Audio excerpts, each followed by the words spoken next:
സ്വർണത്തിന് അതിൻ്റേതായിട്ടുള്ള ആകൃതി നൽകുവാൻ ഇരുമ്പ് ചുറ്റിക ഉപയോഗിക്കുന്നു. ഇരുമ്പിന് ആകൃതി നൽകുവാനും ഇരുമ്പ് ചുറ്റിക ഉപയോഗിക്കുന്നു.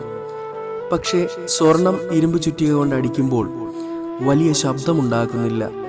എന്നാൽ ഇരുമ്പാകട്ടെ വലിയ വായിൽ നിലവിളിക്കുന്നു. അതുകൊണ്ട് ഒരിക്കൽ സ്വർണം ഇരുമ്പിനോട് ചോദിച്ചു, നിന്നെയും എന്നെയും ഇരുമ്പ് ചുറ്റിക കൊണ്ട് തന്നെയല്ലേ അടിക്കുന്നത്? ഞാൻ ആ വേദനകളെല്ലാം സഹിച്ച് നിശബ്ദമായിരിക്കുന്നു. നീ എന്തിനാണ് വലിയ വായിൽ നിലവിളിക്കുന്നത്? ഇരുമ്പ് അപ്പോൾ മനോഹരമായ ഒരു മറുപടി പറഞ്ഞു, നിന്നെ അടിക്കുന്നത് ഇരുമ്പ് ചുറ്റിക കൊണ്ടാണ്. നിനക്ക് ഇരുമ്പുമായി യാതൊരു ബന്ധവുമില്ല. പക്ഷേ എന്നെ അടിക്കുന്നത് എൻ്റെ ആൾക്കാർ തന്നെയാണ്. അതുകൊണ്ട് തന്നെയാണ് അത് സഹിക്കുവാൻ കഴിയാതെ ഞാൻ നിലവിളിക്കുന്നത്. ഇരുമ്പ് പറഞ്ഞ മറുപടി വളരെ അർത്ഥമുള്ളതാണ്. ലോകം നമ്മെ എന്തു പറഞ്ഞാലും എങ്ങനെ വേദനിപ്പിച്ചാലും നാം അതെല്ലാം സഹിക്കും.